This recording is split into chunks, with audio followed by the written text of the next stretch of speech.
శిలారహిమి. శిలారహిమి అనేది అరబిక్ పదం. దీని తెలుగులో అర్థం బంధుత్వాలను కలపడం లేదా కుటుంబ సంబంధాలను కొనసాగించడం. దీని గురించి ఖురాన్ మరియు హదీస్ల ఆధారంగా ఇస్లాంలో ఉన్నటువంటి విషయం తెలుసుకునే ముందుగా నేను అస్సలాము అలైకుం వరహమతుల్లాహి వబర్కాత్ అవుజు బిల్లాహి మినష్ షైతానిర్ రజీం బిస్మిల్లాహిర్ రహమానిర్ రహీం.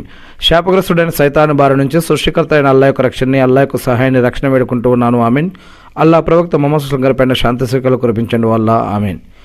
ఈ యొక్క ఇస్లాం ధర్మంలో ఈ యొక్క శిలారహిమికి చాలా ప్రాముఖ్యత ఉంది. దీనికి సంబంధించిన ముఖ్య విషయాలు చూసినట్లయితే, శిలా అంటే కలపడం లేదా అనుసంధానించడం అని. రహిమి అంటే గర్భాశయం అని అర్థం. అంటే ఒకే రక్తం పంచుకొని పుట్టిన వారు లేదా ఒకే కుటుంబానికి చెందిన బంధువులు అనే రెండు రకాల అర్థాలు వస్తాయి. మరి ఇస్లాంలో దీని యొక్క ప్రాముఖ్యత ఏమిటి అంటే, ఇస్లాం ప్రకారం బంధువులతో మంచిగా ఉండడం కేవలం సామాజిక బాధ్యత మాత్రమే కాదు, ఇది ఒక ఆరాధన లాంటిది.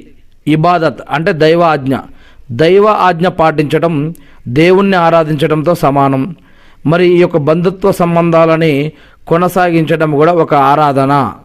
దేవుడికి మనం ఎలాగైతే నమాజులు, ఉపవాసాలు, సదగా ఖైరాతులు, జకాతులు, అజ్జుమ్రాలు, దాన ధర్మాలు, ప్రార్థన ద్వారా ఎలాగైతే దేవుడి పట్ల భయం, భక్తి, గౌరవం, మర్యాదని ఎలాగైతే వ్యక్తపరుస్తామో, తెలియపరుస్తామో, అలానే దేవుని యొక్క ఆజ్ఞలను, ఆయన యొక్క మాటలను పాటించడం కూడా ఆరాధనలో భాగం. అలా దేవుడు చెప్పిన బంధుత్వ సంబంధాలను పటిష్టం చేయడం, కొనసాగించడం, ఆయన చెప్పినట్లు జీవించడం కూడా ఆరాధనలో భాగం. ఖురాన్ ప్రకారం అల్లాహ్ బంధుత్వాలను తెంచుకునే వారిని హెచ్చరించాడు మరియు బంధువుల హక్కులను కాపాడాలి అని ఆదేశించాడు.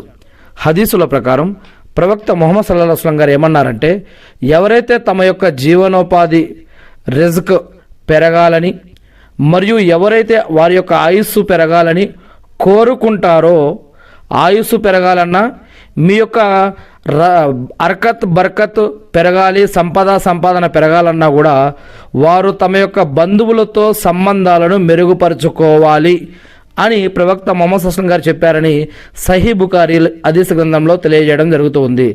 మరి ముందుగా ఈ యొక్క చాలామంది మనం బంధువులతోటి అన్న, చెల్లి, అక్క, తమ్ముడు, అమ్మ, నాన్న, అత్త, మామ, ఇతర బంధువులు అనేక మంది ఉంటారు. ఇంకా చుట్టాలు, బంధువులు అంటే ఇంకా అనేక మంది ఉంటారు.